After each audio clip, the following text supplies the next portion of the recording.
J'ai envie de vous poser la question en premier à vous, monsieur Etienne. Vous êtes libre penseur. Ça veut dire vous faire de curé, ça? Ça a été le cas il y a des années, quand l'Église était dominante, quand il y avait le concordat, quand les prêtres et l'Église dominaient la société, il fallait bien se battre. Et à cette époque-là, on a eu ce surnom qui nous a été donné par l'Église. L'Église n'est jamais très respectueuse de ses adversaires. Alors, Jésus-Christ a-t-il existé? Voilà, je la pose d'entrée, la question. Pour nous, libres penseurs, non. C'est un mythe inventé par des mythomanes. C'est une invention pure et simple. On n'a aucune trace de l'existence de Jésus, contrairement à ce que disent ces turifères. C'est quelqu'un quand même qui, s'il a existé, est extraordinaire. Il a marché sur l'eau.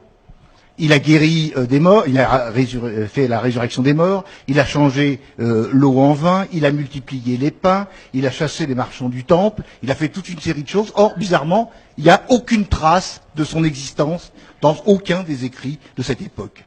Et les seules traces qu'on a de l'existence du Christ, de Jésus-Christ, c'est en fait des interpolations, des textes qui ont été falsifiés, interpolés, c'est-à-dire écartelés, la plus célèbre étant celle de Flavius Joseph, que Voltaire, déjà dans son dictionnaire philosophique, disait que c'était une farce énorme. Ce personnage n'a jamais existé, et ça a permis à l'Église de monter une affaire commerciale multiséculaire et internationale, mais il n'y a, et je défie quiconque de prouver, il n'y a aucune trace de l'existence de cette... Il n'y a aucune trace. Il n'y a aucune trace. Et on a des traces de plein de choses qui ont existé à ce moment-là, mais aucune trace de cet individu qui commet des miracles. C'est tout à fait ça. C'est un argument de plateau et rhétorique de dire il a existé. Moi, je vous dis qu'il n'a pas existé.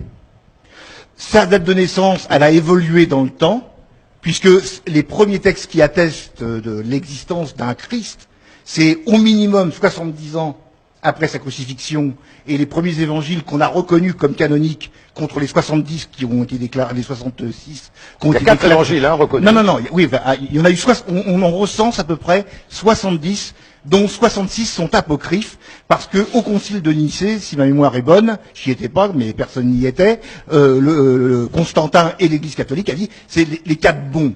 Et ces 4 bons sont tout à fait d'ailleurs contradictoires. Marc, Matthieu, Luc et Jean. Oui, même les synoptiques, il y a plein de contradictions. Je le dis, il n'y a aucune preuve. Sa date de naissance a évolué. Normalement, dans les premiers textes, il était né le 25 mars.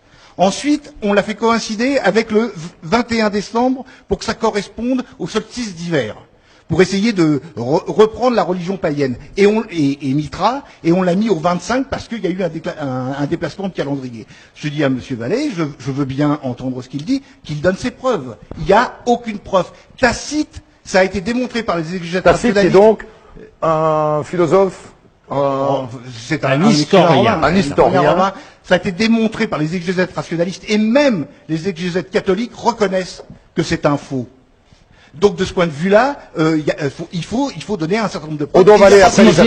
Si vous me permettez juste un mot. Ouais. Parce que je veux pas qu'on me coupe et je veux pas qu'on me coupe. L'argument, mais si Jésus n'avait pas existé, il n'y aurait pas le christianisme et il n'y aurait pas. C'est un argument qui est un peu tendancieux.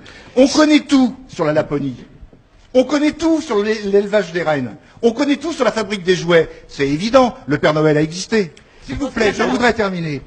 Si Jésus-Christ, comment dirais-je, n'a pas existé, ça veut dire que la religion chrétienne, elle est basée sur un mensonge.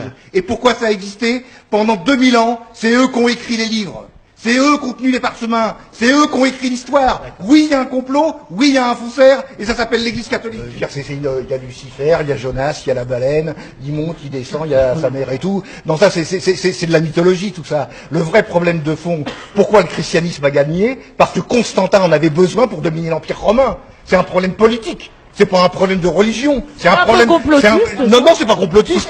Vous avez qu'à lire le concile de Nicée. Pourquoi le christianisme triomphe alors qu'il est à ses débuts une religion opprimée? C'est parce que l'Empire romain en a besoin pour dominer l'intégralité de l'Empire.